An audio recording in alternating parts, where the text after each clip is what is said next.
That's better. Back again. How is everyone doing? We are here with Awaken with Beverly Rhodes. We have Ivan from UFO Disclosure Bulgaria joining us.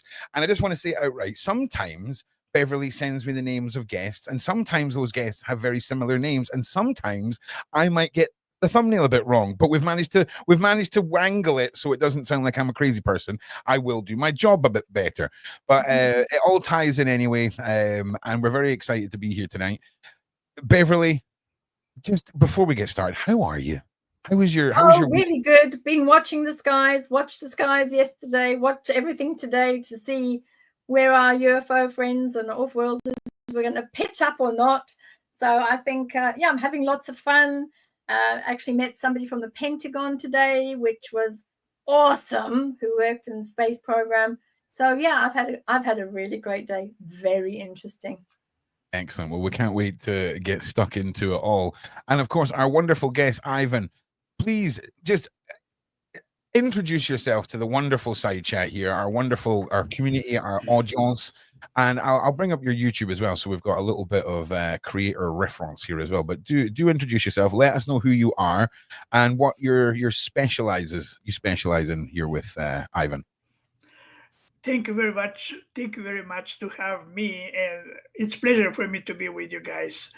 I'm Ivan, originally from Bulgaria.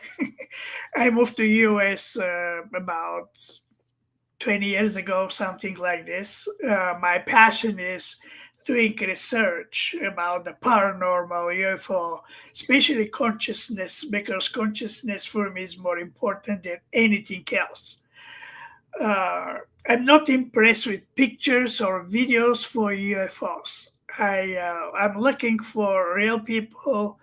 And actually, I think my mission is to share with not only with Bulgarians, but with the whole world, because this is very important. People need to know that we really is not the only one people or civilization in this huge cosmos. Well, that's it. It almost seems, I mean, I almost feel like we're at a stage now in 2024 where surely the non-believers are the dying breed. Surely the scales are starting to tip. So let me ask you this, Ivan. In your research and your opinion, what is the big cover-up about? Right, just first of all, and then we'll get to our main topics of discussion. I'm just jumping in here. What do you feel the big cover-up is about, Ivan? I think it's only one thing. Maybe they have a reason to cover up now, because we say that we're prepared to make this global contact with extraterrestrials, with non-human, with people coming from another multi-dimensions, even from the future. I mean, us from the future. And the big cover-up, of course, it's a UFO and these contacts with the extraterrestrials. And actually, we already done these contacts a long time ago. Even if you're back in the history, about 500, 700 years, you can see a lot of evidence. People who live in this time, they don't know what they see, but they put it in the picture. So now when we look this picture, especially iconography, from the Orthodox, basically, and Catholic Church, we see very strange object behind the Mother Mary or Jesus, stuff. Of course, yes. I mean, it's a cover up, but actually everybody knew about this, so it's not cover up. Absolutely. One final question: out of all of the incredible things that we're convinced don't exist, okay, magic, psychic capabilities, other dimensions, fairies, all of this, do you think that on the big list of those, if they're all listed, do you think UFOs and aliens are the ones that we've spent the last 50 years being conditioned to be the first one that we're going to be accepting and is the new norm? Do you think, because there's a case of a guy called Max Spears, and he was found sadly no longer in existence with black liquid coming out of his mouth, and all the papers were saying UFO conspiracy theorists, UFO conspiracy theorists. But wouldn't you have it? It was actually black magic and how it's used within the upper echelons of society that he was able to break as news. Do you think we're still looking at a situation where there's a list somewhere that if you get too close to a certain subject, they're going to take you out? Because if that was the case with UFOs, half of the world, since smartphones came out, would be taken out. Do you think that there is a hierarchy of what we're allowed to even say exists within this whole dimension and other realms and all the wonders, Ivan? So for my knowledge from Clifford, I knew that probably only 5 people in US, the government, probably only a few people, 5, knew a lot of stuff. But basically, these people, they are without identity. They don't have. You cannot find them. They not exist. And what else?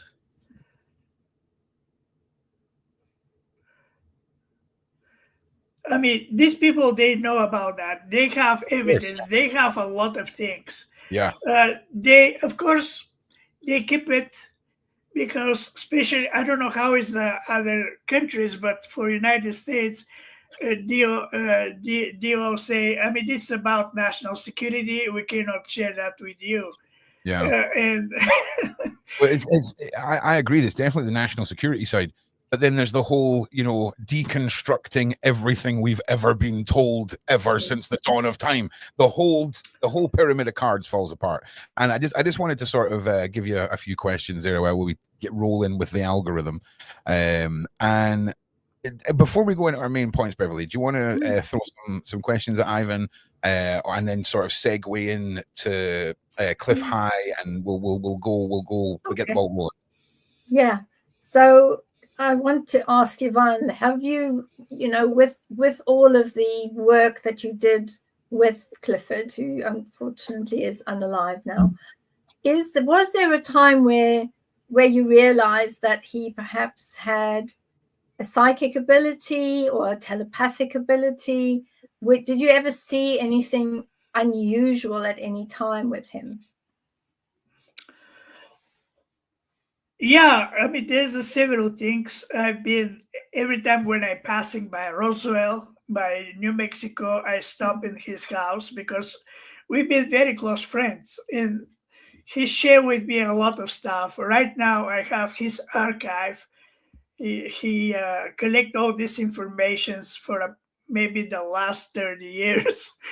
And yeah, so I'll tell you something which is very funny. Probably it will sound funny for the public, but it's real. So one day I was in his office with him, and when you look at that office, you can imagine like this some kind of same office of David Duchovny, Fox Mulder from X-Files. I mean, a lot of files, a lot of dust. And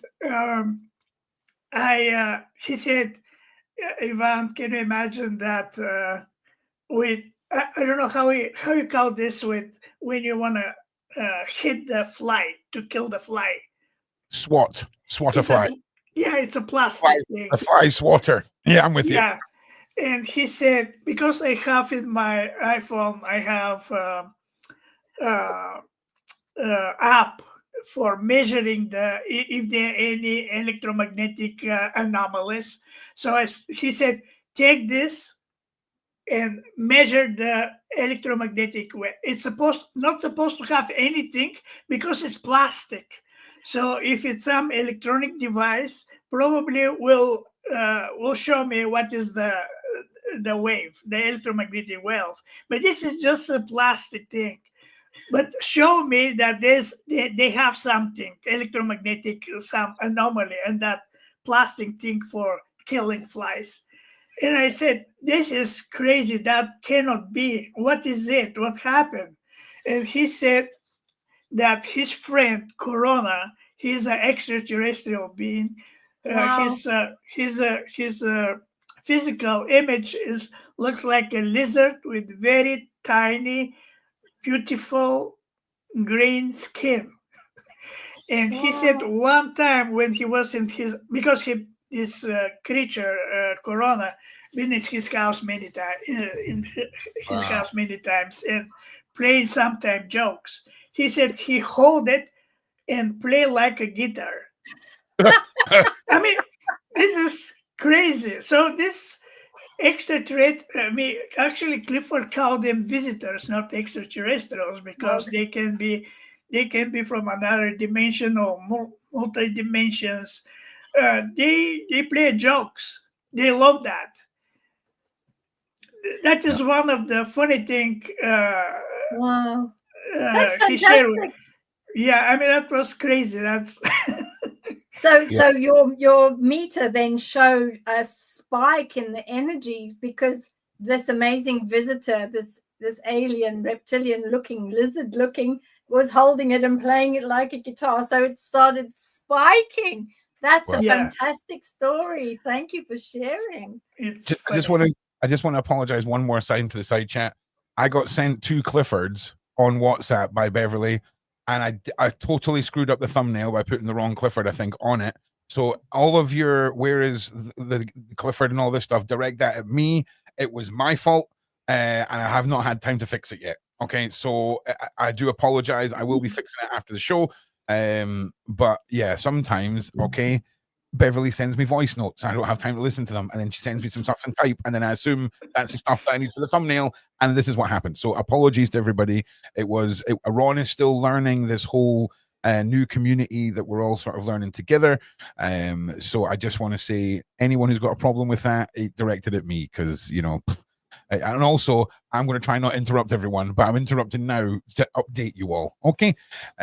So can I just say as well, the gentleman that you're talking about, this is the gentleman in the photographs you sent me, right? Yeah. Is that right? Yeah. Okay. Yeah. I'll get.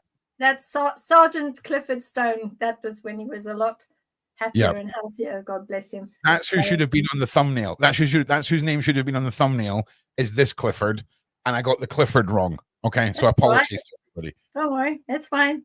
So Ivan, tell us, you know, what you've been doing. I know you've been given the whole archive of Sergeant Clifford Stone, who was the first person to catalog and write up all of the beings that he'd been in contact with, because he was a natural telepath for the military. So if you can talk us through some of the things that you know that he told you, and you know what was he doing with making all these notes for Russia specifically, and tell us all about the amazing man called Clifford Stone. I think it will be good if I start a little bit history about Clifford. Yeah. So when he was a kid, probably 3-4 years old, he told me, I've been outside in the street and playing with the other kids from our street, and actually some of his friends, they not was able to see the kids he played with.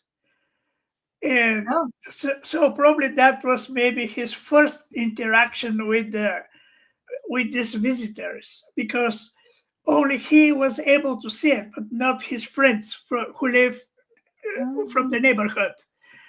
Then one day, the other story, he was maybe 7, 8, 9 years old, something like this. I don't know if you know, but in US, the kids love ice cream with root beer. Root beer is soft drink for, yeah.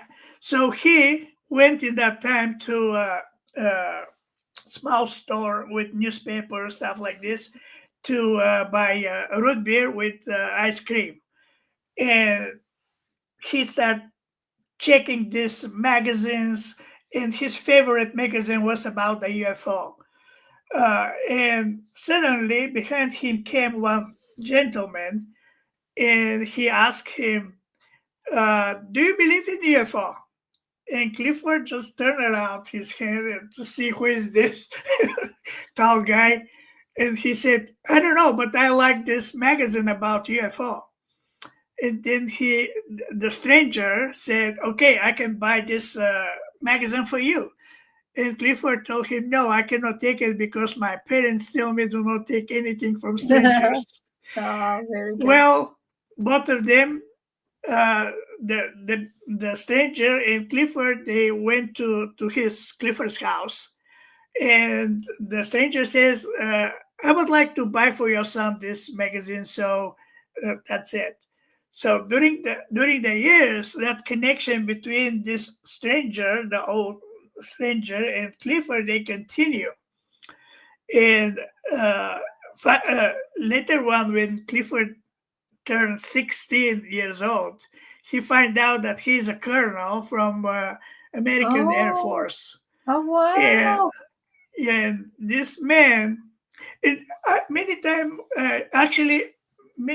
come to my head some question, and I never asked Clifford how this man knew about you. I mean, this is very interesting. And I never asked Clifford for that, but that is question for. I'm still thinking about that question. Did Clifford go and work for the colonel then? Did he start when he was old enough? Did he go and work for the military?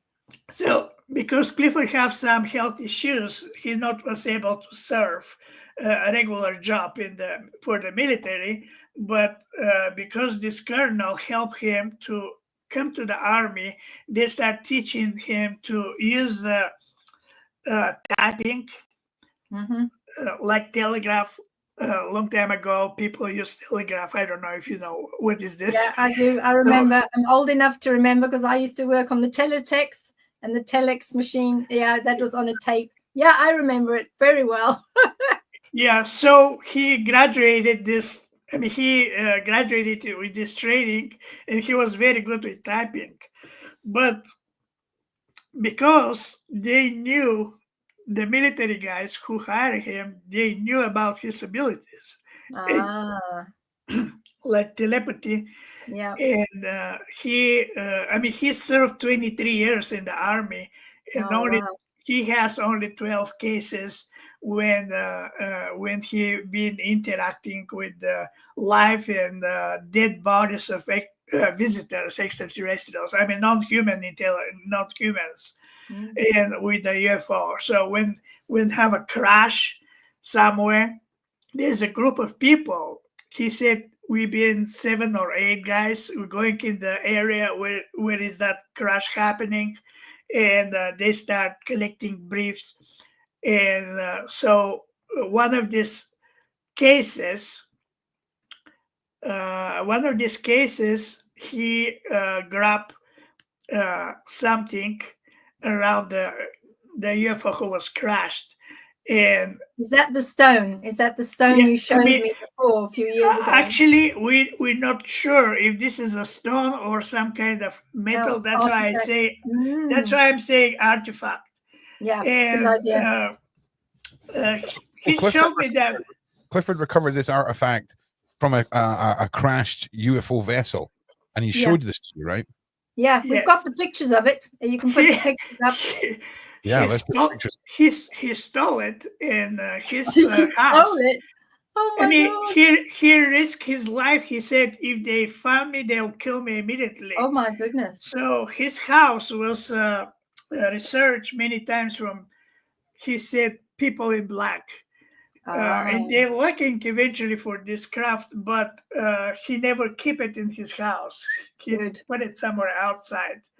And one day I asked him, because we had so many meetings, and then one time I said, can you show me that? What is that? So he showed it to me, and the pictures you have, I took it with very high resolution with Canon. And I'm getting them now. I said, so what is that? I mean, it's a metal, is a stone, and we don't know. And he said, I don't know what is it. And I said, do we have a magnet so we can check if it's a metal? We'll find out if this is a metal. So he said, yes, I have two very powerful, like like this, I mean, very powerful magnets, and I put that craft in the table, and I start playing with the magnets to see, if that will work. But actually, this material doesn't work at all. I mean, it's nothing. And I said, well, probably that is not a metal. And I returned to Clifford these magnets, and he said, wow, they lost polarity. They don't have any more magnetic quality. They're not magnetics anymore. So I it cannot took the find- magnetic. Wow. I Go for cannot. it. Yeah. I can't find the images of this stone. I know you said you sent me them, but I can't find them. Okay. I just want to say as well, I downloaded 10 images in a zip file that were just the images that come attached to your emails. So there's an interesting little IT day we're going to have tidying up that shenanigans. But just everyone, while we have this moment, I just want to say a big thank you to Ivan. These are, I mean, it's incredible listening to your stories. And please make sure you guys like and share and push this out. And I'm going to put a link in for you guys right now, which is Ivan's YouTube channel right here. So mods, do your thing, and it will be in the description after the show. I'm trying to save as many questions as I can. I would just like to say, right, you lovely people, that Sundays, when we announce what is happening on Sundays, all of you are going to lose your mind. All right. All I'm going to say, new true crime, new John Wedger. Okay. New bumper Beverly Q&A session once a week. And also, we've got some spin-off series from the Awaken series already happening. And I can't talk about it just yet, but all I'm saying, one of them might involve Azria.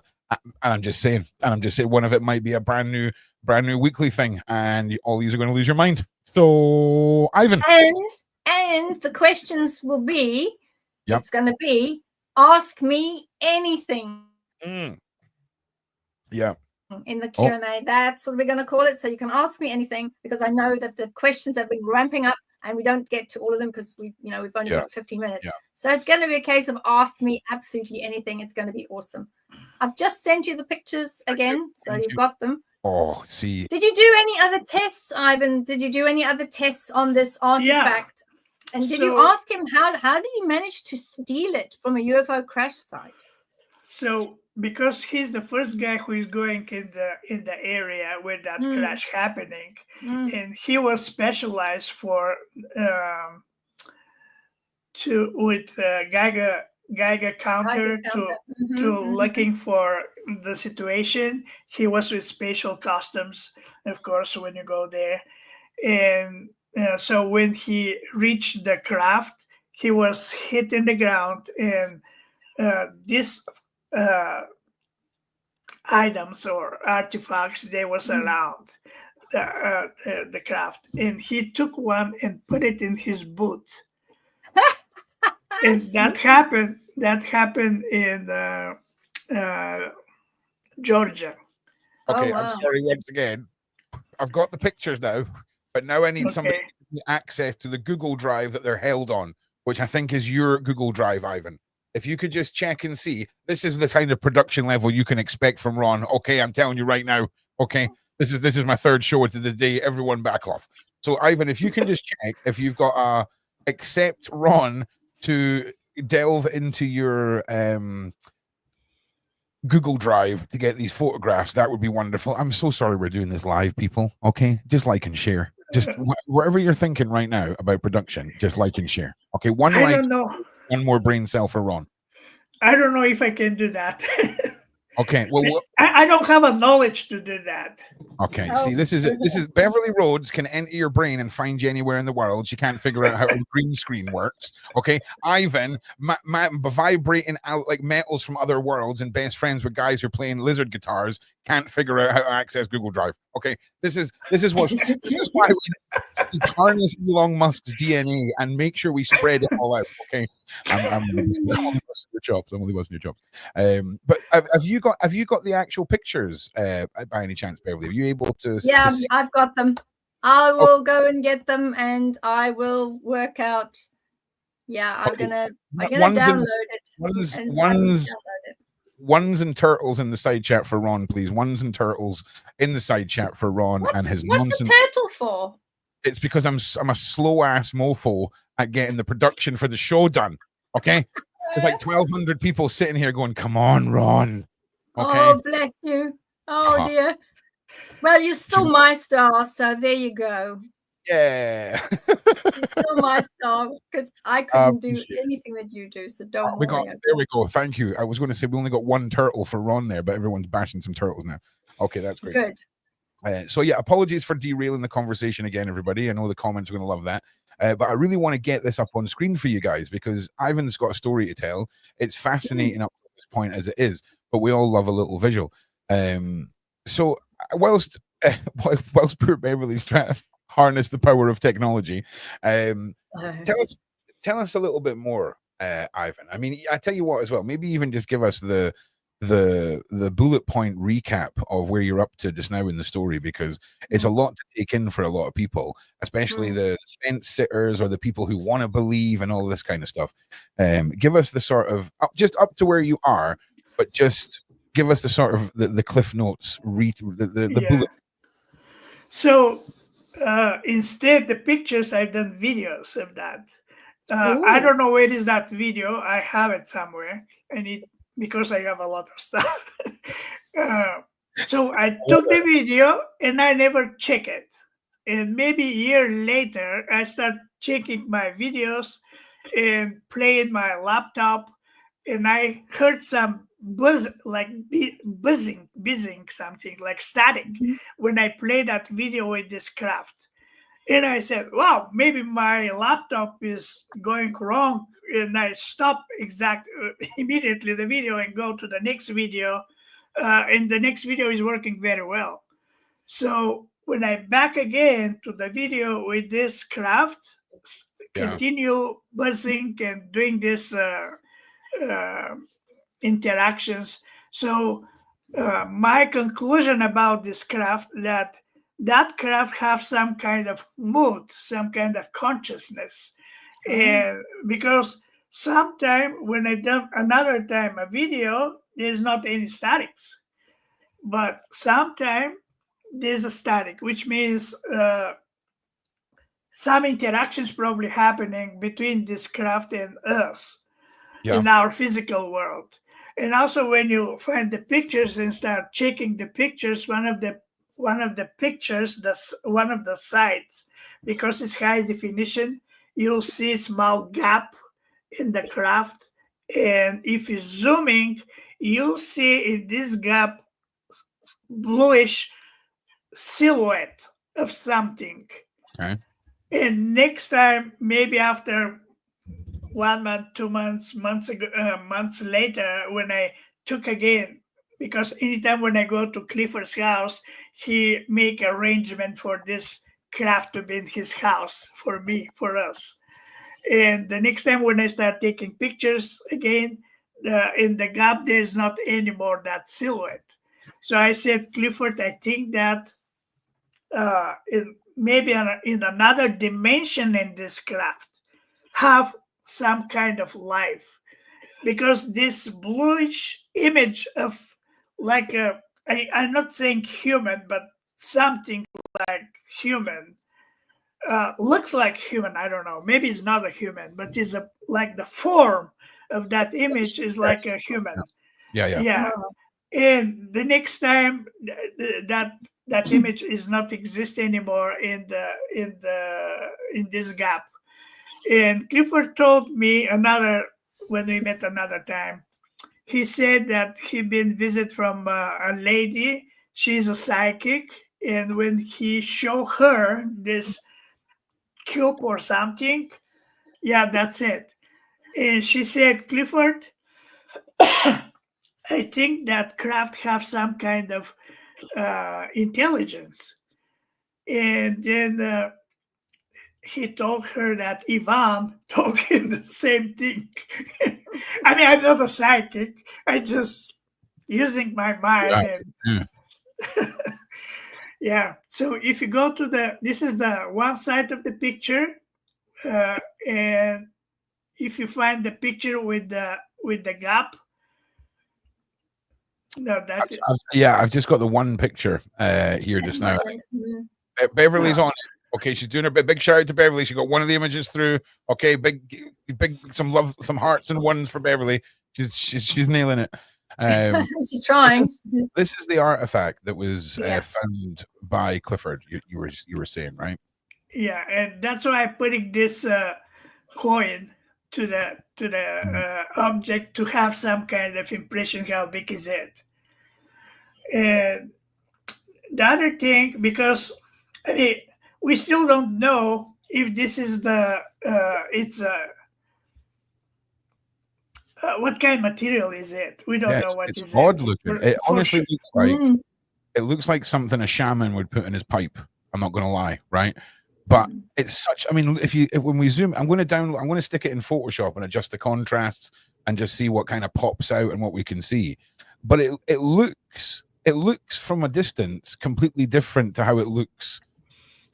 You know, it's almost got a grain to it, but then you've got a bunch of sparkles as well, and then you've got this completely flat. It looks like someone's taken a bite out of something. It's such an odd little lump of mystery.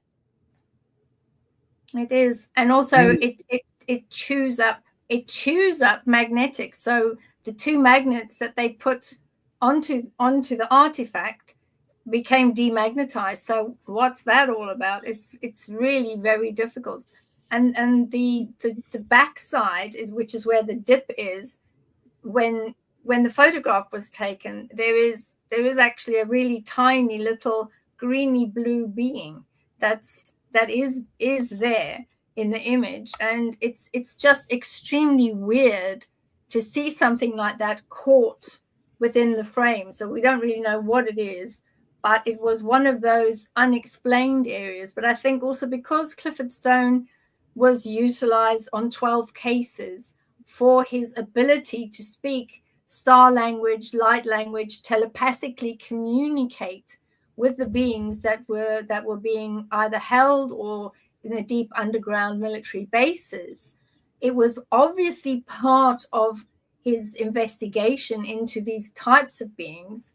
And I think that when he had his visitor from Offworld, the one with the green lizard-like skin, he was really far advanced, and I think that what is part of what pushed him to start cataloging all of these beings.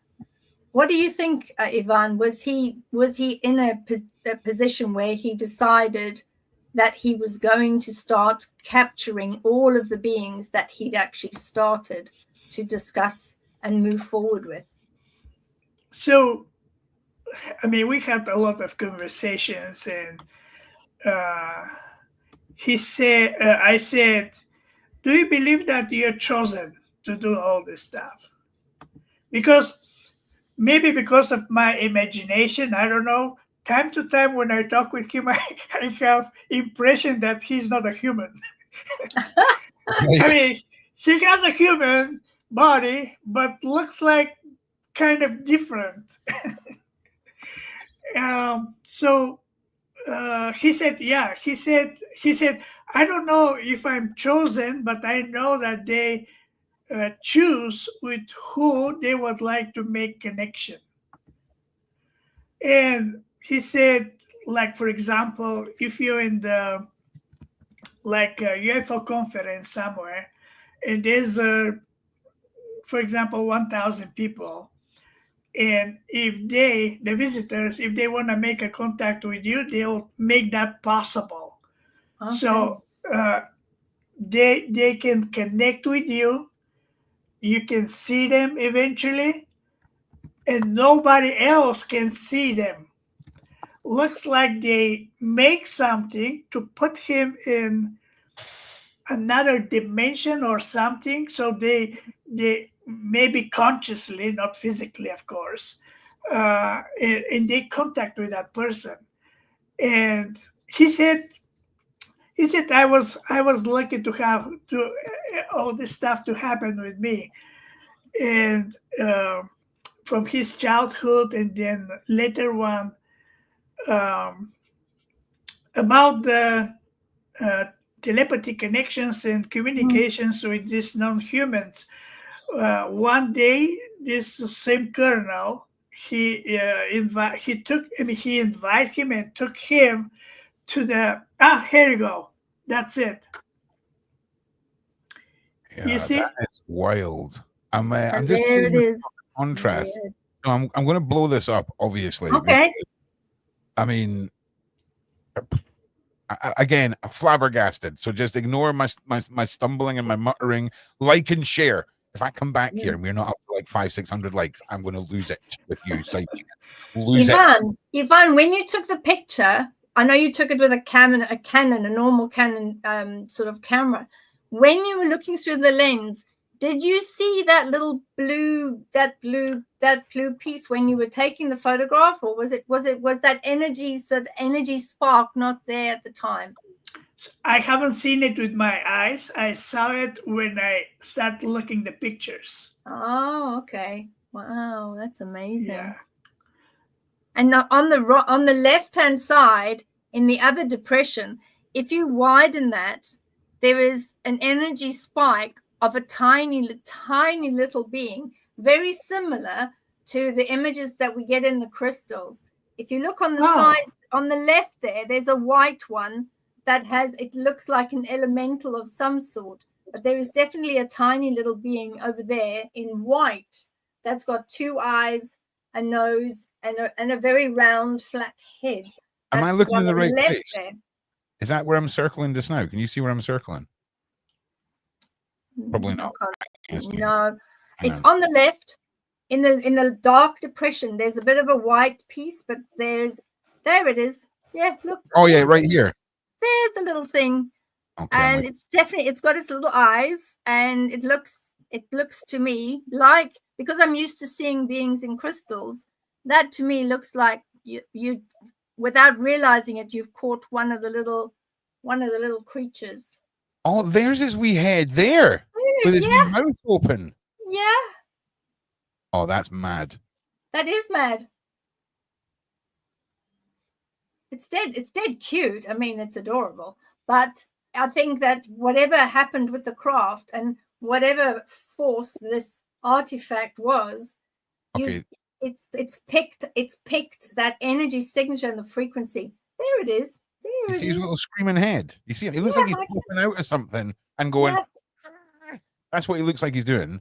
And then I just want to say, this is a madness here. Then this one here is got a blue being in it. But there's two different images there. There's one with it looks like there is one of those beings that have got blue skin looking out. So if you look at the whole image there on the right, there's the two eyes like that, and then the face, and it looks like it's looking out.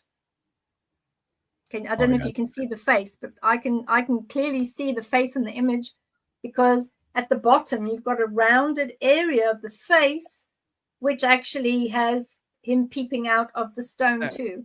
I don't know if I'm just primed by you, right, or if my brain is primed, but I'm just seeing full-on blue avian, right? One eye right here. It looks like a blue avian. Yeah, it does look like a blue avian. We've got a bill here. We've got one eye, and then the second eye just gets cast into shadow. It does. And it looks like it stood behind what you would imagine if you had a mirrored crystal, if you see what I mean.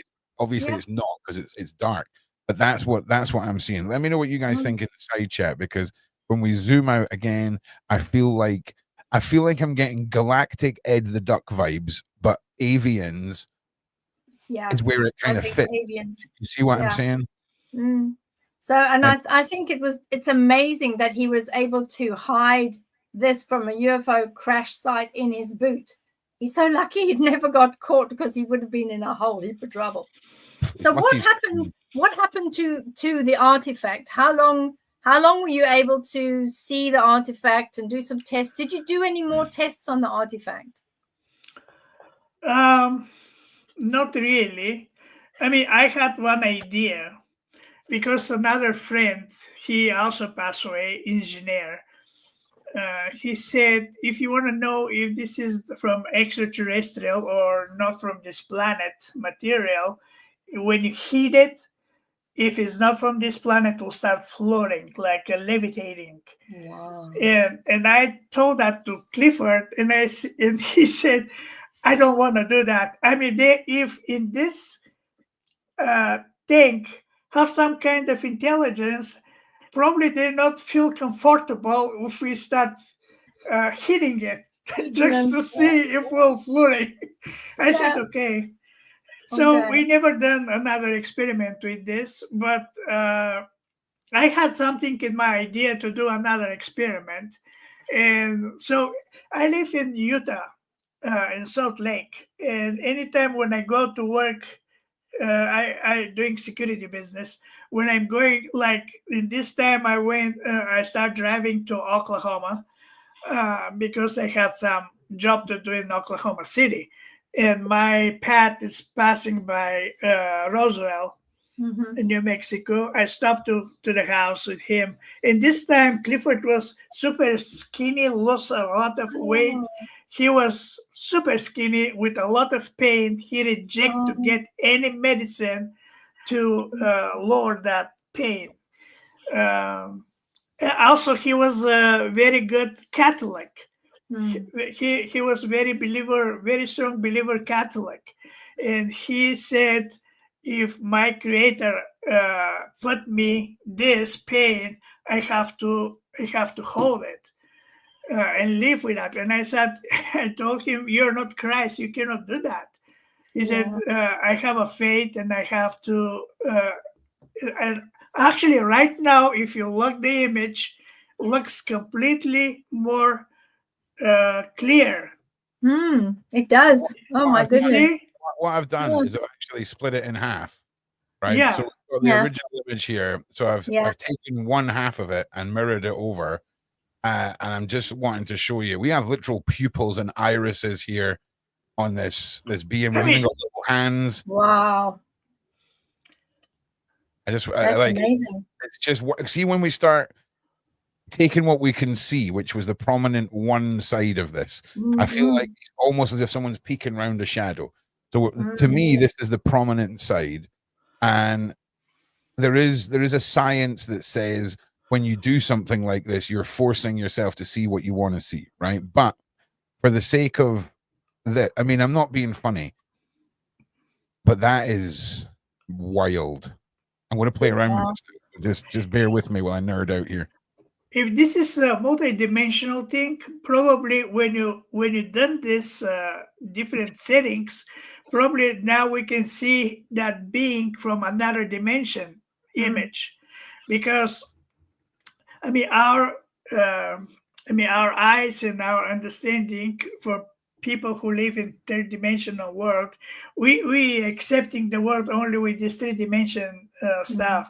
But if we have ability to look above of this, then like whatever you've done with that, now the image is much more clear, and maybe this is the real image. Yeah. Because it's from another dimension. It's almost as well. People forget, you've got to forget everything that we consider what we're bound in science by, and throw that all out of the window when it comes to this stuff. Do you know what I'm saying? Forget about, I mean, we could be looking at beings where time is a relative ocean, and the further you walk out into the ocean, the further you go forward and back through their timeline. And I'm just saying, you've got to imagine the possibility of such realms of science and existence that are we are too dumb as a race to really comprehend even what most of this is. But what I'm looking at right now, the more I'm tweaking this, the eyes are just becoming more prominent.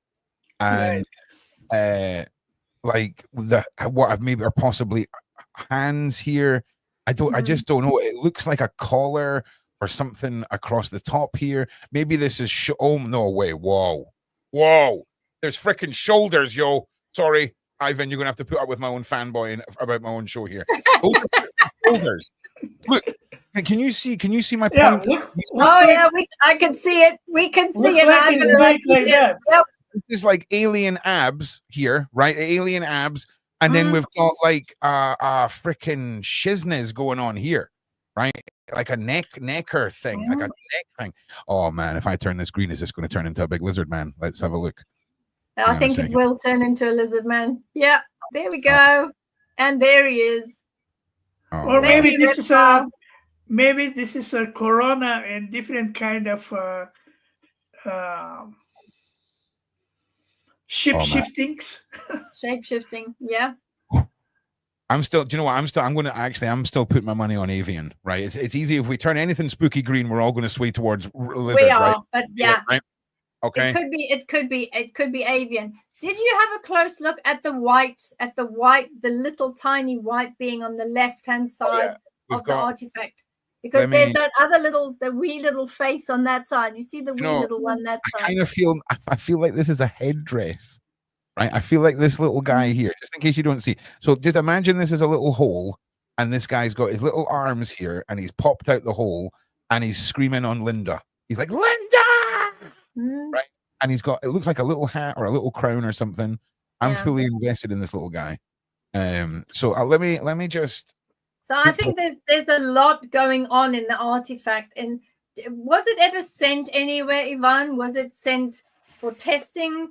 Did Clifford ever sort of leave it out of his sight and do anything with the artifact, or was he a bit worried that people would know that he'd stolen it from a UFO crash site? After our conversation, when I mentioned that probably that have some kind of intelligence inside, he don't want to do any other experiments. And I know that Jack will have interest about this. And Paula Harris, she also was a friend, very good friend with Clifford. But he don't want to share, even cut some piece of this and send for detail, for more professional research. So when I driving last time to Clifford's house, to my work in Oklahoma, I stopped to Roswell and I said, Clifford, do you have this material in your home? He said, no, I gave it to a friend. And I said, okay, I can back next weekend, so we can do some other experiments.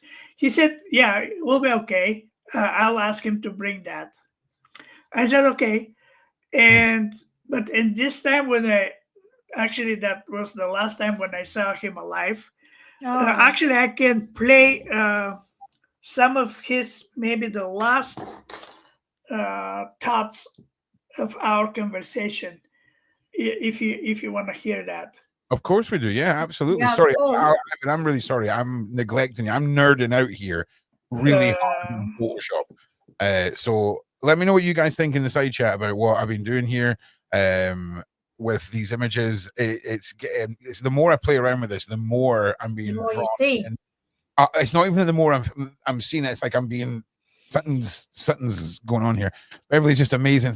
Listen, I apologize if anyone else has sent any super chats or anything like that and I've completely missed them. I am fanboying out over my own show again. It's never going to stop, people. Nelson, thank you so much. Nelson Silva, my goodness, from Denmark. Absolutely wonderful.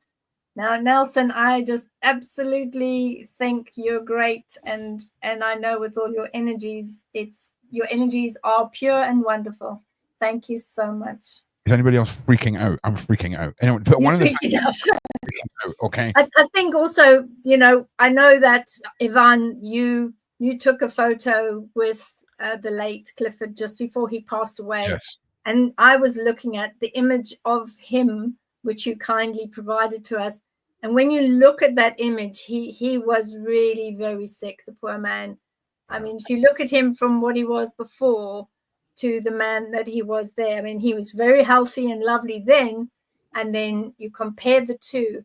He had definitely deteriorated health-wise significantly by that time. So I'm sorry for the loss of your friend. I know he was like a dad to you. Can I play that with you now? Of course, yes. Please, absolutely. Yeah. Also, as well, Ivan, once you've played that, I would love for us to go through there was that video that we'd picked out. The I do site. believe. Yeah. So I would love to include that too. Anything else you'd like to include about your friend who's passed or anything like that, please feel free to do so.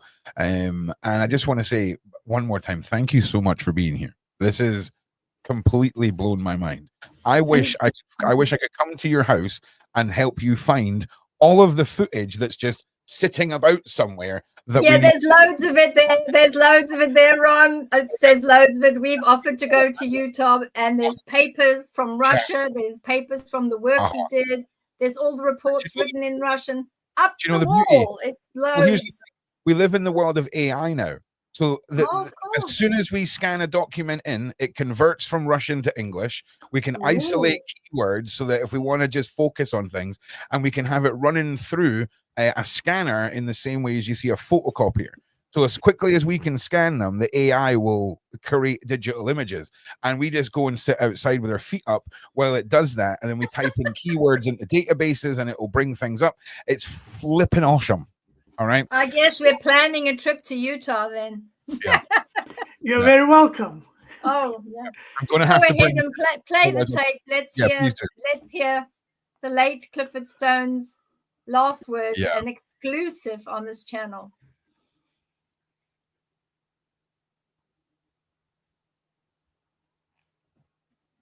Also, we're still here, Ivan. I just made you full screen. That's all. Okay, I'll maybe give Ivan a minute while he deals. It's all right, mate. Don't worry. Okay, I need to disconnect my 1 second. Yeah, you're good. Disconnect my headphones.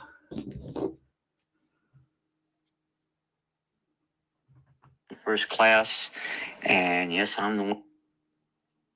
It's coming through perfect. I just want people to know that I am alive. I'm not dead. A lot of people think I've passed on, but that hasn't happened. I'm Clifford E. Stone, U.S. Army retired, Sergeant First Class, and yes, I'm the one that works with UFOs.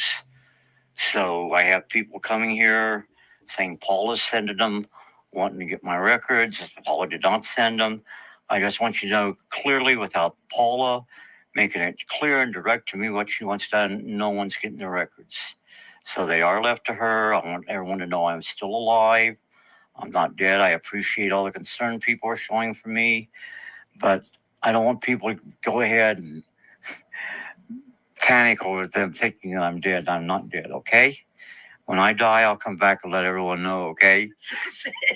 God bless. Take care. You'll be back in your say, absolutely. Hey, I'm still here. I'm back. Hey, every morning I get up, I look in the mirror and see if I'm still alive. So as long as I see a reflection coming back at me, we're doing good. Do you have something you never say about your encounters with extraterrestrials? What?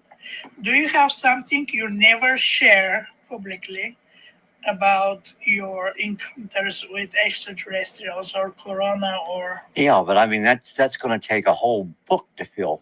The whole situation is what I want people to understand. When you start having contact with our extraterrestrials here, and they have chosen you to follow you to learn more about your species and life on this planet, it's not an accident. They went through a process choosing you. And I want people to understand that a little better, because I think it's just haphazard. I was out there picking dillies, and all of a sudden this little guy showed up, and we became the best of buds, and we lived out through their on in. It's not that way at all. They keep a record of what's going on with you. They'll come back. They'll ask you questions and explain this. Like when I killed that little bird, when I was, 6, 7 years old, I'd already started having interaction with the young children other people couldn't see. I was well aware of, having imaginary friends, but these were not imaginary. They were real. Other people couldn't see them. I couldn't explain that. That's just one of those things. Anyhow, I went ahead, and when that happened, I took that little bird because it was crying. Its beak was broken, and its mouth was wide open. And it's going, wait, wait, wait, wait, wait, wait. So I went ahead. I tried to stop the bleeding. I couldn't stop it, so I held it under the faucet. And of course, I drowned it. And I thought, oh, I killed this poor little bird. That was like taking a life to me. And it was. It may not have been a human life, but I took another species' life. So that broke my heart. And I started to cry. And Corona showed up. No longer like the little boy. He had his green skin and all. Says, explain, please. Why do I have this water in my eye? What are those? And why do I feel so bad, sad, the way I feel? Was that not a lower species of your life form on this planet? And I'm looking, I freaked out. I mean, okay, I killed the bird. I was scared, but this was freaking me. Something's going on. I shouldn't be seeing this. This is not the way it should be. So I ran, tried to hide.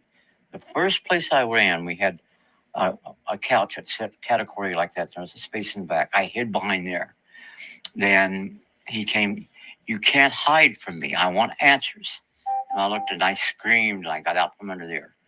And I ran back into the kitchen. He's there. So I'm looking, where do I go? The only place I could go was, here's kitchen sink. Here's the refrigerator. There's a space there. I back into it, get down as slow as I can get. And I wait. And I wanted to see someone going to try, because I was going to punch them out if they try to come through that little opening there. No one did. I was there for about 5-10 minutes, scared to death. And all of a sudden, like little bony fingers, like 3 fingers and an opposing thumb, started to scratch the top of my head like this. And I knew that was him. You freak out? Huh? You was freaked out of this? Oh, yeah. I mean, I was frozen there. I bet if somebody took a picture of me, I'd be totally white. But then later on, he came back, okay, now you know what I really look like. And I said, yeah. And I said, I don't know what's going on here. And this isn't making any sense. Well, we'll work it out. I said, but, I'm going to try to stay looking like the little boy, the child that you know. And I says, well, that's good. But I said, I'll still not, be aware that I will always be aware that that's not really you. That's like a costume you have on. And he says, just remember, thy personality is me. And that's what we're going to be dealing with. I'll be dealing with your personality. You'll be dealing with mine. And it took us several weeks to get back where we could go ahead and start communicating without having that little anxiety on both our sides. Wow, but that's the beginning. amazing. It's not the So Ivan, was the end. There's much more to it. Do you know what is the mission of Corona? Yeah. He's my guide on this planet, and he's also, I'm his teacher. He takes what I teach him so he can teach the other people on his planet and other solar systems. Wow. Thank you, Ivan. Actually, That's that was fantastic. And see, that's what's hard for people to understand. Ivan he can't was hear us right very now. in pain. He was not able to talk anymore. And I said, okay, let's finish this. Okay. Do you want to stop? Yeah. Yes, Okay. please. Are we? I know that Corona was very special Give to him- him. And, Give him 1 second to get his headphones back on, Bev. I don't Okay. know if he can hear us. yeah, Give us a like and a share, guys. I'm going to do my best. that's to not an do- exclusive. Ivan has never played his personal private recordings of when he was meeting with Clifford and the discussions that they had. That's never been played on any other program at all. So that is a unique recording of him while he was still with us, and sharing all those personal moments with him and his alien friend Corona. That is just awesome to hear it after all this time. Thank you. And do you think I know you interviewed Clifford Stone quite a lot, and you've got some footage on your own YouTube channel. So are you happy for us to share one of the ones that are in English so that you can talk us through what was happening? Of course, you can share everything. Thank you. That was my promise to Clifford. Mm. He said, Ivan, share everything what I share with you. Oh, I see. It still hurts you. It- And listen, I'm pleased to say that I know personally, Yvonne, I know personally that he came back and gave you a message to make sure that you knew. So I know that you know that Clifford is actually fine.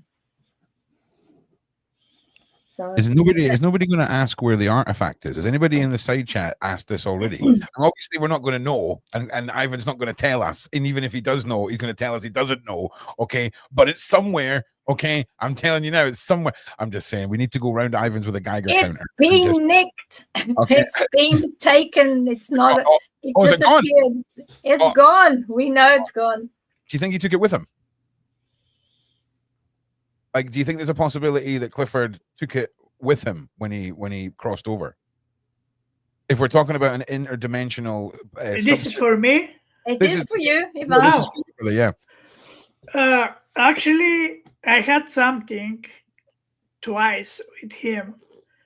I don't remember how long after when he moved to another site, but in this time I was in my work in Louisiana, and during the night I've done something with my laptop, and then I'm sitting here, laptop over there, and then I feel, I mean, with my corner eye, I saw in this site him.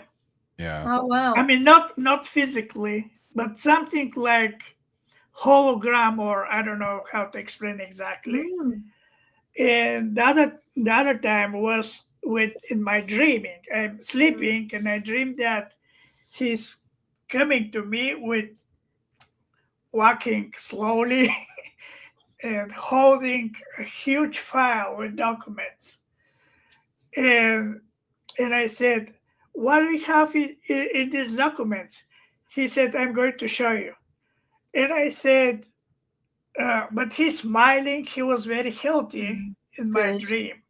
Good. And I said, "What happened? Where you gone?" And then everything finished. Oh.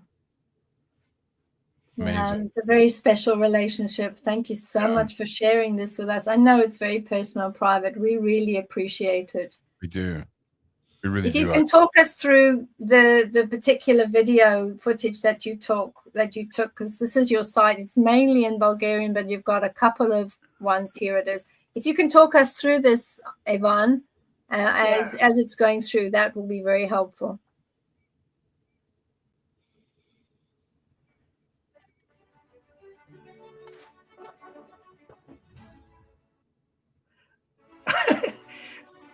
This is royalty-free music, Ivan, right? Yeah. Okay.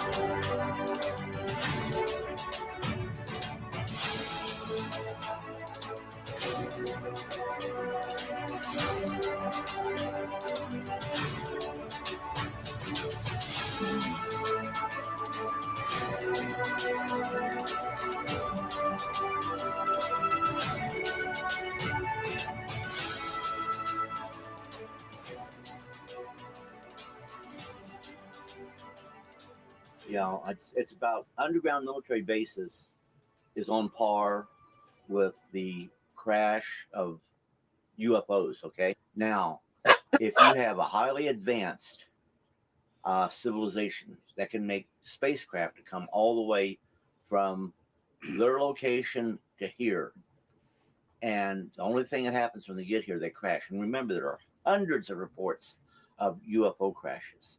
I spent 22 and a half years in the military. I was on 12, I'm going to call them events, in which we recovered sometimes the crashes, sometimes the whole saucers, sometimes even with complete bodies. And I shouldn't say saucers because there wasn't a saucer shape. But other times we just picked up debris of something that was there that was not of this earth. But if you go out there and you read the literature, there's literally hundreds. And, you know, crash saucer stories can make good money, okay? That's why I am uptight with the situation where people, we're not making any money in this, we're not doing it. we need to exploit the truth. And a lot of people think, okay, you said exploit. Yeah, I did. And I mean that. Just like we exploit the foreign technology of other countries, which we like to cover up when we exploit the technology of our visitors, we do that to improve our military posture. And I'm not truly crazy about that because there's a whole lot of very peaceable applications that can come into play with the technology of our visitors. Have been an underground bases, but not at Dawsey.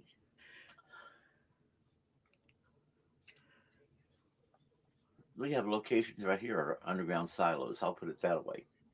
And I've been in some of those. And we have other locations that we have underground silos that are still active. And I've been in some of those. We have been underneath the Pentagon, bottom line. If you want, I can tell you about the Pentagon accurate. later. Dude, I am so gripped and sucked into this whole thing right now. If you've got anything you want to chime in with, I am fully invested in this right now. So let me know if you need to say it. Beverly, you've muted yourself. Oh, no, now you've remuted. There we go. There we go. Well, I met with somebody who worked at the Pentagon in the underground bases today, and she told me a whole bunch of stuff. So if you can fill in the holes and the gaps, Yvonne, please tell us about the Pentagon. We'd love to hear. And while you're doing that, I'm going to zoom in on these Post-it notes that are on this filing cabinet because I've got to know what they say. Right?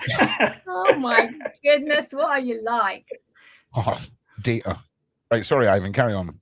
Okay. So this colonel I mentioned in the beginning, he invited him to Pentagon.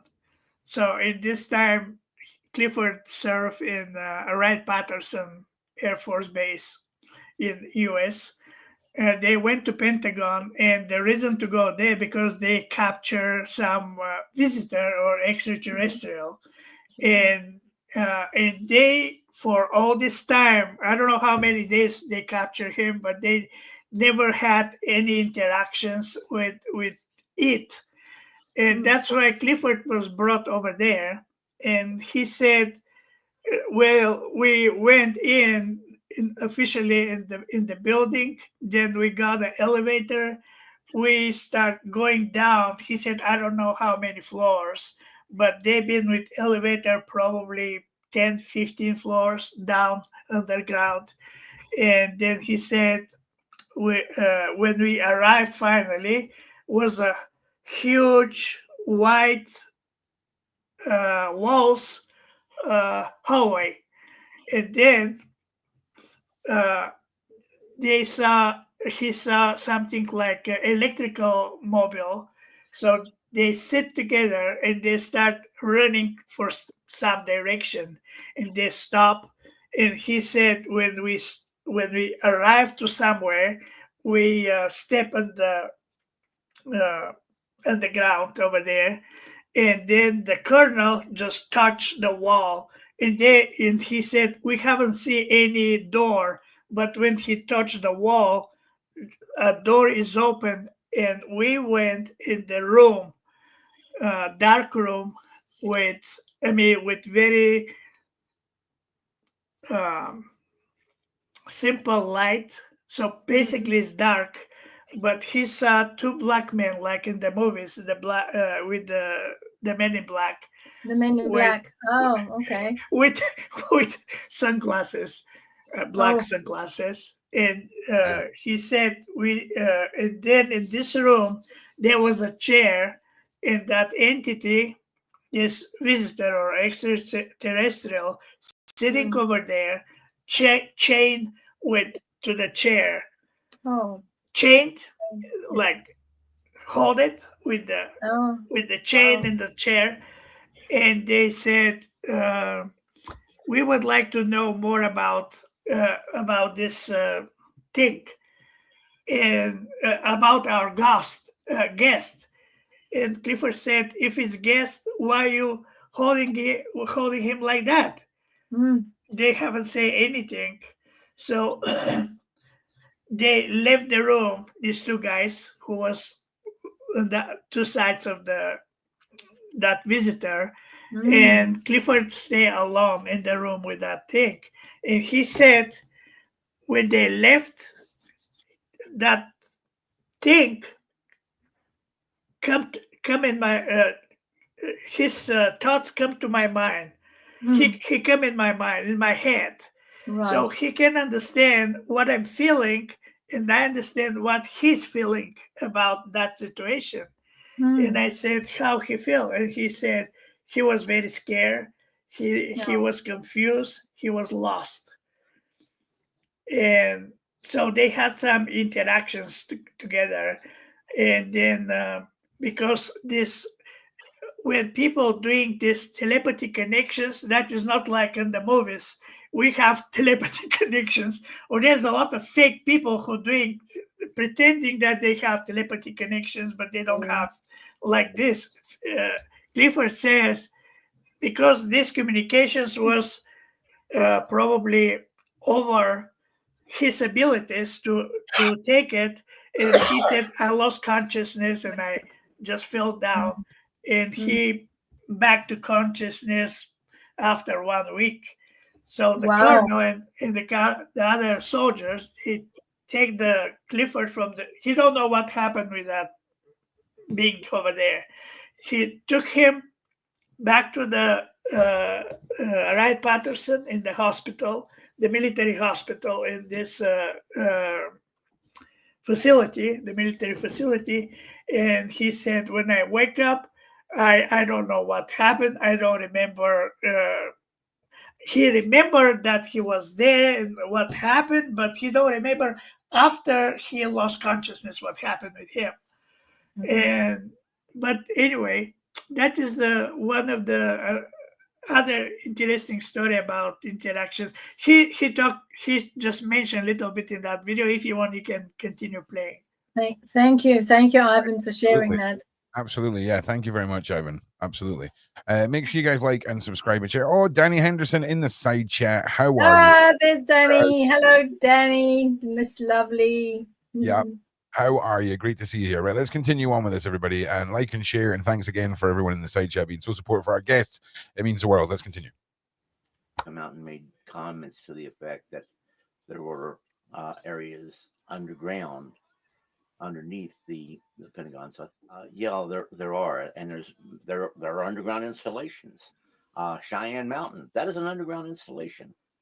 But now what we're doing is that our visitors are coming here to take over the earth. There's nothing we can do about it, but we felt you should know. And they have all these bases from which they're going to launch their attack.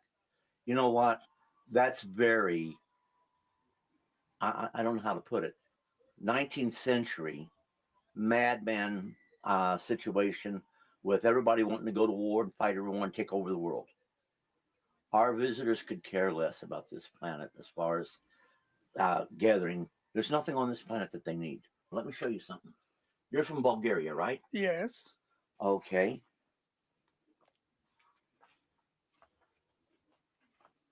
Here's a secret document from the CIA going back to 52, 53, talking about special construction near, and I can't even pronounce the place here, but 19 July 1954, 3-page report, complete with some drawings of what they have there. And I mean, you read it, you're wondering, okay, what are they trying to do? Put a shell station in there? I mean, I don't know what they're trying to put in there, but but a very large shell station, that's what it was. But there's a very practical military application for that. And I mean, you know, the communists had it. The former USSR were the ones that was doing this. Yeah, I'm loving that you zoomed in on the one place where my brain was already zooming in there, Ivan. Can't go ahead and say it was the Bulgarian people that was doing this. No, it was the military regime of the Russian monarchy that was going ahead and making these things happen. You mean that in Bulgaria also have a... Oh, yeah. And in Russia. Do you know where in Bulgaria? Right here's one. Oh, this is about Bulgaria? Yes. Can I... Sure. Yeah, and you're getting a copy of this. Okay. See, that does say Bulgaria, right? Yeah.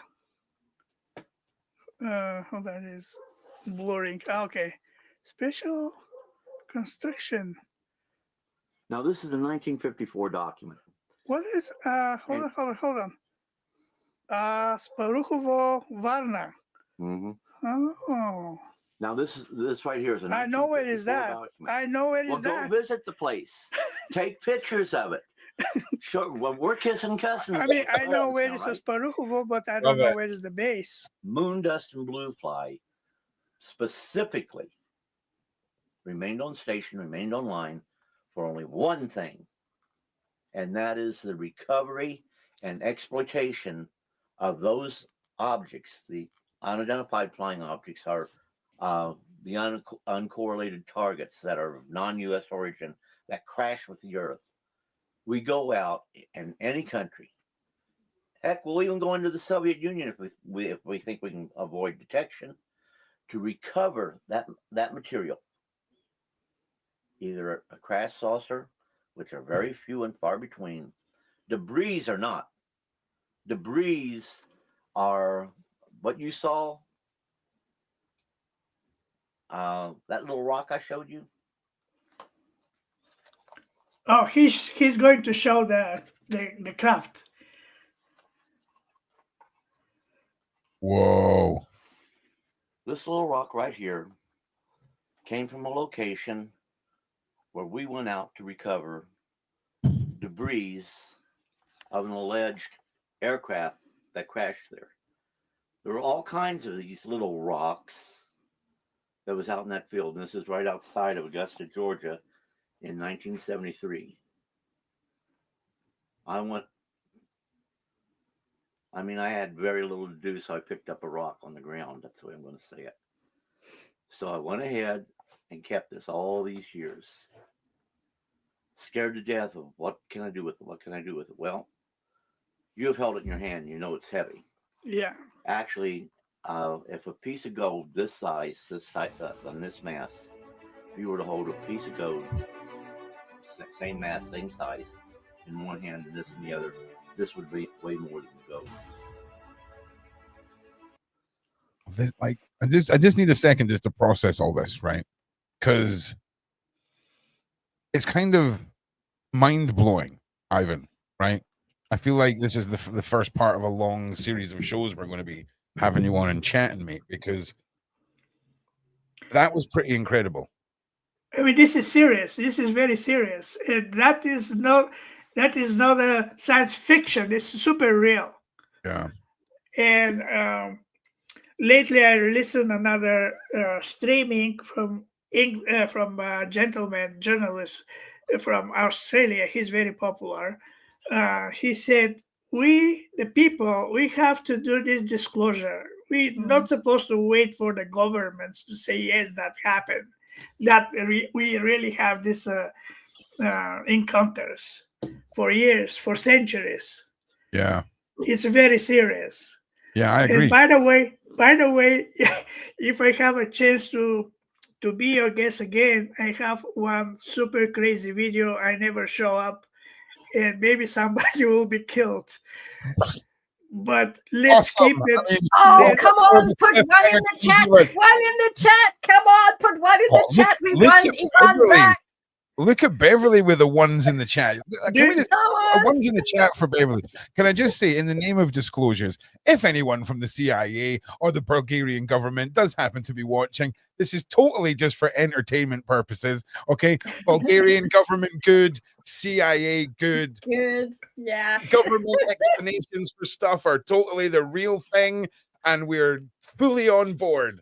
All right. Okay. We love them. We love them. Everybody. We love them. It's nice. 100%. All right. So yeah, now that we've got that out the way, and I feel like there's less likely that we're going to wake up tomorrow with those little red dots coming through the window as they sort of the man in the building across the road. But listen, Ivan, not 100%. nice when that happens. I've had that happen twice, and I had to hide big time. Those red dots, when you see them, you find a place and you hide. Beverly, this is just meant to be a fun podcast. What have you got me involved in here? I just wanted, I'm here for it. I'm 100% here for it. But okay. So, again, Ivan, it's incredible. It's so much to take it in, and it is serious. And this is the thing. When we have an individual like Clifford, and we have artifacts, we have CIA documents, we have what I imagine were several rooms with cork boards with documents and red string all over them connecting together this big web. Do you think that he was aware of his limitations of what he could go public with? Because, or did he just info dump everything? He not was able to say everything because he signed a document to be silent for years and years. Yeah. And I asked him so many times, I said, okay, tell me without camera, without recording, tell me for the things you cannot talk, you cannot disclose. Yeah. He said, because he's a patriotic. He loved the country. He loved to serve for United States Army for all these years, and he was a great Catholic. And all these cool things he has, he never told me anything. But probably he knew stuff which is because I understand that when you say I don't know, I know what you mean when you say my mind is blowing. I understand about that. Yeah. Because first time when I met Clifford in Roswell, we met in the UFO museum in Main Street in Roswell in the library, and I sat with him. He talked. I just listening for maybe 1 hour, maybe 2 hours. After that, when I left, because I'm supposed to continue to Texas with my drive, my mind was like yours mind, maybe much more of that. Blocked for weeks. I cannot accept that. I mean, I know that he's a normal person. He's not crazy. He's very credible witness. But at the same time, my mind is not able to accept all this stuff. It's because of the conditioning of known science. This is why we brush things off as a species. Not you, Ivan, but as a species, we brush stuff off so quickly because of how much the conditioning is being forced down our throats. Pick a religion. There's 3 apparently, and then listen, believe science, and that is it. And that's what we're kind of, dragged into as a society and planet. And it's incredible when we open our eyes and just take a moment to just look, and whether it's paranormal, dimensional, off-world, spiritual, religious, however you want to frame it for yourself to make this make sense. I think there's a lot of comfort in being able to know that you're not the only one who believes this, and I think the world is awakening now. And it's just incredible. And we've still got like a little bit over half an hour. We are going to go into some questions before people start losing their flipping minds in the side chat. I'll tell you this right now.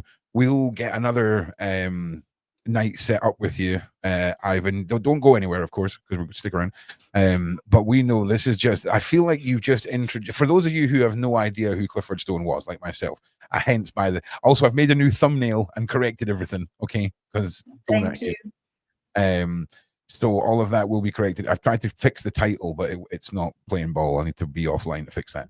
But I feel like you've introduced us, or at least myself, to Clifford Stone, and I'm now ready for the next chapter. Now I've got the introductory chapter.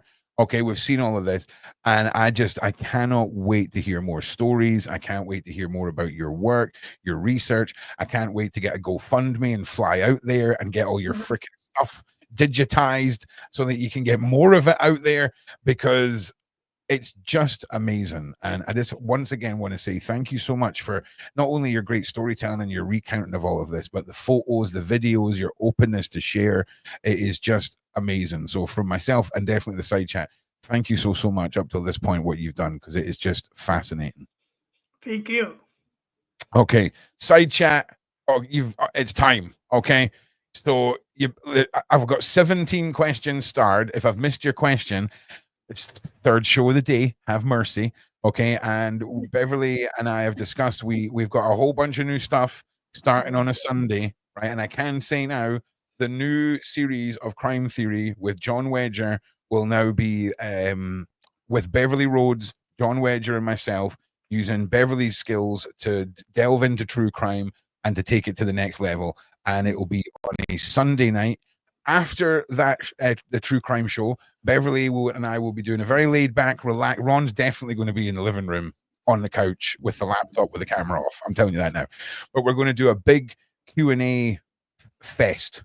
Ask me anything. Beverly's been Googling stuff, okay? And she's found terms from like 5 years ago that she thinks are relevant now, and I'm all here for it, right? But ask her anything. That will be the shtick, if you will, the hook for the evening. And listen, people, do you know people are turning up early now just to put a question in the side chat, right? When I came earlier, there was a couple posted. But I will just say, I'm going to get a Discord link put up. If any of the mods have the capability of making a Discord link, could you make a Discord link? If you can't, I'll make it, but let me know in the side chat. Anyone who wanted Azria's email address, I'm just going to put it up one more time. I just want to thank you all once again for being here. Make sure the mods are sharing Ivan's YouTube as well for me. I've posted it a couple of times. Let me know if you need that. And let's go. Oh, so, Ron, I just want, before you ask the question, I just want to say that Ivan is the person that I worked with when I did the remote viewing for the missing child case that we solved in Bulgaria. So maybe we need to get him on, because he's got all the footage and all the information, and he did, when we worked with the police, he taped all of that too. So that could be another whole piece that we can add to the show. Yeah, if you've got a whole bunch of footage like that, and you know how to create a zip file and upload it to the internet, make a download link, I will edit everything together for you, make it look amazing, send it back to you for your channel, and then we can kind of watch through it on a live, because obviously it sounds flipping amazing. So yeah. Right, you guys, let's jump into this. Let's jump into this. This is from Angel Rock with Laurie. Let's go with that.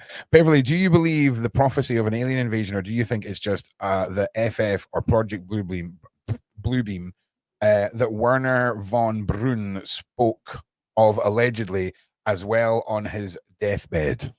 Oh, great question there, Angel Rock. She always gives us some really great stuff. So yeah, I think because we had that Wedbot prophecy that, you know, from the 2nd until the 4th of December, 39 days after the Trump and various other types of triggers, we've all been watching the skies and waiting patiently for it, and as yet nothing has happened. So the prophecy of the alien invasion, I think there won't be an alien invasion, but I do believe that it is possibly, as you say, a false flag, but also could be an opportunity for those that are peaceful and those that want to work more closely with us. It depends, I think, on how we start sort of going out peacefully rather than moving towards a difficult state where, you know, some of the items that are deep under the ground, that we don't use them. And then I think if we start with that, we are going to trigger a few of the sightings, because I know that they don't want us to hurt ourselves,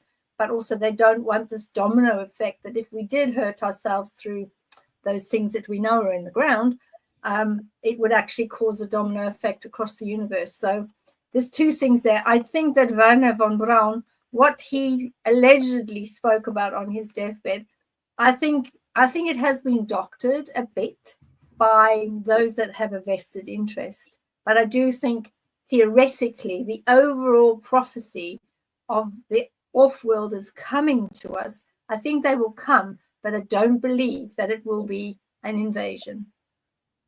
Okay, great. Thank you so much.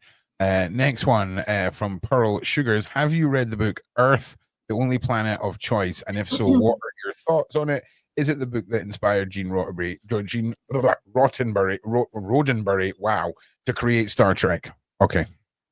Yep, I've read it, definitely, and I think it's part of that. But also, let's not forget that Gene was actually in the council, was actually off-world, and has actually been part of the individuals. He had a seat at the table So he's actually had direct contact, and part of his creation of Star Trek is actually part of his witness capabilities of what he's actually seen. Yeah. Okay, I'm going to answer this one, right? Because this is going to be really anticlimactic, right? For the answer, but you're kind of looking at them. Hi, how you doing? Yeah, you're looking at us. You're looking at us. So yeah, 100%. There is forces of good as well as the evil in this world, and on multiple levels. Okay, from boots on the ground to tech to spiritual to Jedi powers to big haunching dudes that can kick doors in, all this kind of stuff across the world. I'm not saying the Avengers have assembled or anything like that, but that's a good way of thinking. Okay, all right. How do you feel about Elon Musk? Good question, Maria. Good question. I think there's some out there that think that maybe he's been flipped. I had a look at his energies when I heard the allegation by somebody that he had been flipped. And from what I can see, I don't believe he has been flipped. I think that he's still working and trying to get things as light as possible. Yeah. Elon, though, has had a lot of direct contact with Off-worlders. He's also spent a long time in SA, as I did, and he's also seen a lot of stuff. So I think what he's designing and what he's doing, there is a lot of those areas that he has been helped with. And certainly he is perfectly aware of what he's going to find when he goes up into the universe. So I don't think he's been flipped yet. Azria, okay, if you're still watching, that thing that we can't talk about yet that you don't know I've agreed to, that's the first one, okay? And you know what I'm talking about? Oh, wow. I'm telling you now, that is the first one. I can't wait. She just texted me. She just texted me. She's agreed. She's agreed. Nice. Spiritual 5. All right. Yay. Okay. Right. Next one.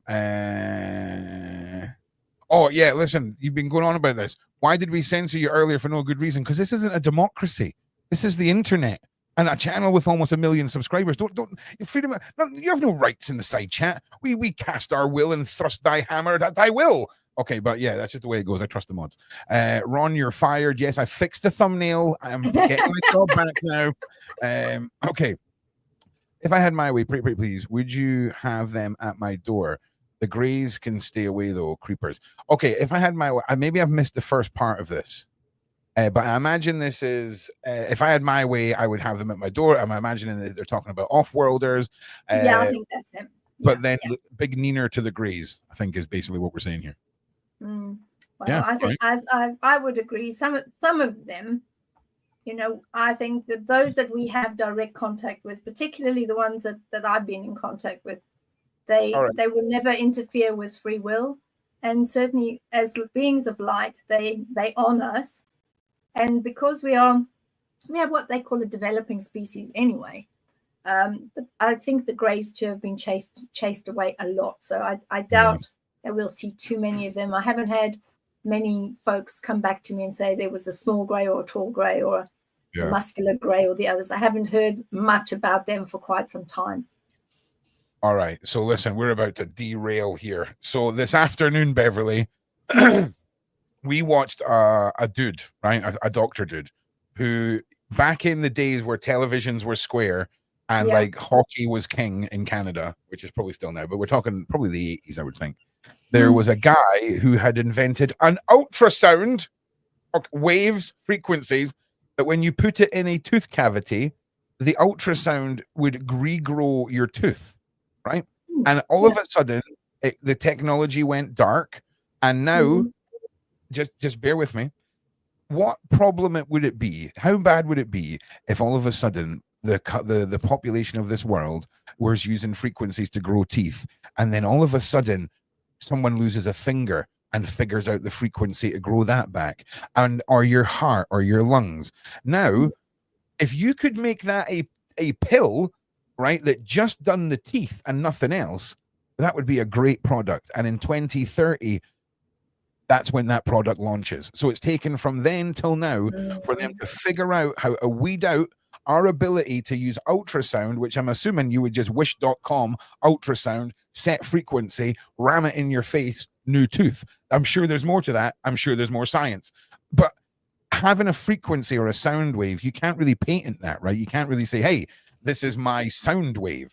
So I imagine they have taken this long to be able to charge us for that. And that is what the next question is about. Ron showed a frequency machine that showed how to regrow teeth today. How does anyone discover what those frequencies are to regrow any part of the body? Just another easy question for you. Okay, Beverly? I would say that it does exist and it can be done because, you know, everything in the world and the universe is frequency, energy, and vibration. Nah, When I was involved in the London bombings, part of my jaw, I had to regrow part of my jaw. So I had holes drilled in my jaw, and they did actually run an experiment, shall we say, on my jaw by putting all sorts of things in my jaw to regrow the bone. Yeah, I was just going to say, you know, it sounds like the first part of your answer sounds exactly like the sort of thing that somebody who signed a massive NDA would frame their answer. Hey, everything's possible. Frequencies. I've definitely not worked on any of these secret government. Do you know what I'm saying? I'm just saying. Are you being very rude to me? Are you being rude? No, I am going to send a bolt across your chair, and you're going to have a hot bottom. No, listen. All I'm saying is you're the only person I know that got blown up in a freaking train, right? And it's just all good. Okay. So I'm just saying, all right. I'm just saying that I think you know more on this subject. We're just going to leave it at that. Because, you know, I've got a lot of respect for what you do and I love you as a person, so I'm not going to push you on it. Send a bolt to your bottom. Bolt to your bottom coming your way. Stop. I don't know. No, anywhere else. I've been sat down way too long today. Not the bottom. All right, let's carry on forward. Do our animals and pets understand more than we earthly humans think? Yes, I absolutely think they can. Have you ever done an experiment where you've looked into the eyes of your beautiful pet and your animal and said something and they've understood it? Or you've asked them to do something without verbally saying it and they've actually done it. They do. They are able to read our energies, our frequencies, and certainly what's happening in our mind. They're absolutely gorgeous. Love the pets. Yeah. Thor, my wonderful German Shepherd that passed away recently, he hated that. It really wound him up when I sat and looked into his eyes and tried to communicate. And I was putting thoughts in his head. He was fully aware of what I was doing, and he would get really narky. And I loved that. Do you know what I'm saying? Because we had a really good bond anyway, where it was, you know how you were always saying you don't only see with your eyes, or you don't only talk with your mouth, if you see what I'm saying. Exactly. So, bless him. Okay. Question. I saw a kind of man on the street. I thought he was homeless. I walked a couple of blocks away into a restaurant upstairs. I went to wash my hands and he was there. Oh, what was that? What was that I experienced? Heebie-jeebies. Sorry, carry on. Yeah, well, and at the moment, Da'a is saying that he's the off-worlder that I speak to. Da'a is saying that there's been a lot of off-world tourism. So there's individuals that will come to Earth School, which is us, and they will appear in a certain place and they'll want to see something specific. So they'll appear there and then they'll appear somewhere else. So we are seeing a lot of this type of happening and people experiencing it, Shannon.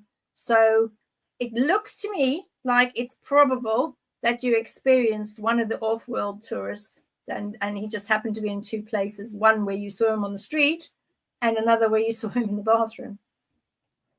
Yeah, wow. Okay. Wow. Okay. Hi, Beverly. Myself and my family have been involved with alien entities, craft, etc. From me from the age of 2. Way too much to say now. Last episode was just too crazy. If you know anyone who could help me. I'm going to put at the bottom of the screen here, Beverly's got a website, and if you go to the website, she's got all kinds of ways to contact her. Super urgent, down to not so super urgent. It's all available. Scroll awakeningacademy.co.uk, just in case you're visually challenged. You can use you'll shut up, Ron. Let's get to the next question. All right. So yeah, Beverly, anything to say to Glenn? Yeah, I think sometimes individuals now who have been contactees for many years, as Glenn has said, they're from the age of 2, and it seems that it's familial, a part of the family. There is a lot more happening with these families. They're receiving a lot of downloads that come through. So I think it's good to try to work through that and understand what is being downloaded, what information are you getting, because full disclosure is on its way. Let's face it, it's on its way. And I think it would be good to try to understand as a wider family, what is the information they've got, and then do some sort of a debrief and understand what are the downloads so that they can at least be at peace with what they're receiving and learn how to deal with that data and that energy that's coming through.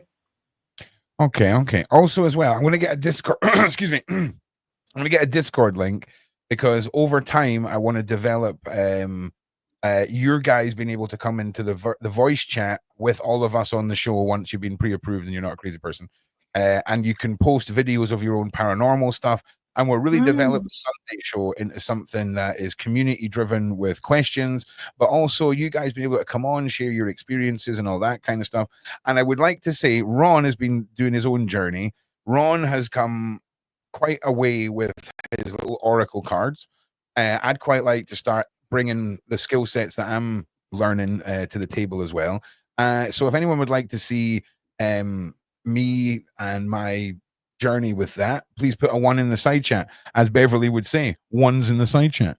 Right, let's get on to more of this. So okay, yeah, how can I tell if an ET is near, even if it's in a human husk?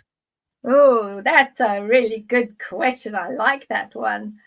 Sometimes it's quite hard if the off-worlder is utilizing a human husk. I would be worried that it might be maybe not an off-worlder, so that's a bit difficult.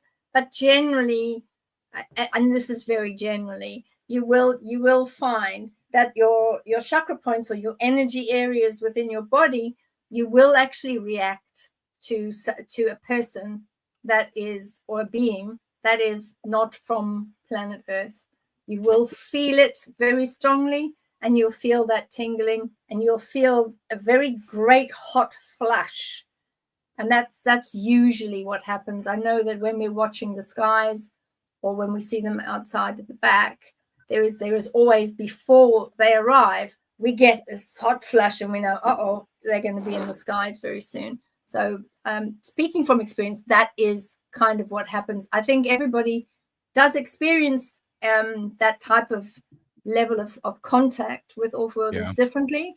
There might be some that get like a pressure from the left-hand side, and there's also those that get their eyes become a bit blurry. So there's various different types of ways that everyone experiences it. You might find that you have your own specific area in your body that tells you there's something different around, there's a different energy. I also just want to add on to this. It's almost like relearning to interpret how your body reacts. So one thing I like to say, this is a fun thing you can do at home, kids. Start relearning what it means to get the goosebumps, okay? Especially if it starts on one side and goes across, or starts at the bottom and rises up.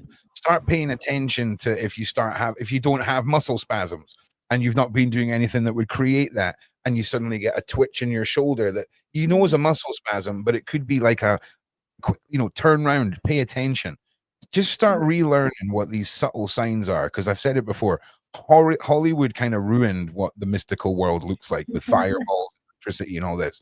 It's way more anticlimactic and subtle at this level, and just start paying attention to these little signs, and you will start awakening that little bit more, I found. Anyway, where are we? No, we were on comment. Beverly. Okay. There's the Discord. Does Kentucky say anything to you, Beverly, about the case? I don't know what that means, but I can't imagine. Yeah, I think Kentucky does, because there's a lot of new areas that are popping up that are coming in with this missing child that we're working on at the moment. Kentucky has come up as one of the areas, but I will say that the child has been moved a lot. And I think we've got, at the moment, I think it's we've got 4 different areas that the child has been moved to, and Kentucky would have been one of them. Okay. Okay, here's a great one. Does eye color have something to do with alien DNA, e.g. green? Can I just add on to the end of that? Not so much color, but the complexity of your eye. Because there's so much going on. You can say, oh, I've got blue eyes. And then you look at yourself in one of those like doctor pictures of your eye. And it's like space. You know what? There's a lot going on. So can I just add that on? Is it and color and detail? Does that have something to do with alien DNA? I think some of the colors are very specific, because when we look at our alien DNA, there are specific colors that are more prevalent. We do find that the blue eyes has got an anomaly in the DNA, so that's a good precursor to looking at what level your DNA might be. Also, naturally, we know that there is a rhesus negative that is directly linked to the off-worlders that colonized Earth. But I think most of the eye colors are shown in the alien DNA. It's not just one specific one, but you will find that some eye colors, the ones that are very rare, like hazel colored eyes, are probably one of the rarest colors on Earth. That does track back when you're looking at it. The hazel eyes does track back to some of the colonizers that helped with colonizing Earth. Gingers, you can say it. It's gingers. Okay. All right. So I'm one of these people that when we talk about what I just said there about subtlety, something clicked in my head, because my eyes it's almost like there's a volume setting on the blue. So some days they're normal. Other days they are, I mean, I remember one time I was meeting up with some friends, and one of the people there were like, are you wearing contacts? Are your eyes real? I mean, are my eyes real? Okay. But when I've had people say to me, when I get angry and I get into that rage state, I'm one of those people who get jet black eyes, right? And I just wanted to know your experience with shifting color, increasing color, and then removing color as well. The negative force. Well, I say it's negative. It's just our interpretation as modern man and what moral lines are that interpret what something is. But when I cross that line, it's very much, you've made this happen, right? I've not done anything to bring us to this point. If you brought me to this point, run. Big knee. Run. But the black eyes and the shifting in color, can you expand a little bit on that for me, please? The color does shift and it does change, and you will find that particularly those that have started the journey to tune in and utilize the frequencies, the color of the eyes does lessen so that you're able to tune in and focus.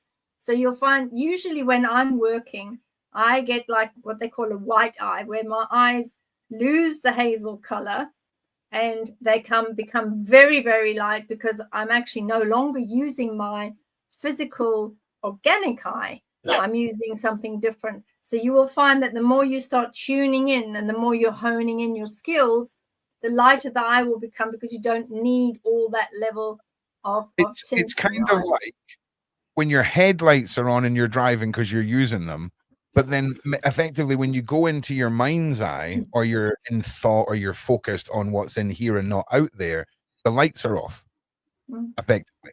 It is that's a good analogy. I like it. Yeah, Ron has to make a stupid analogy out of everything, right?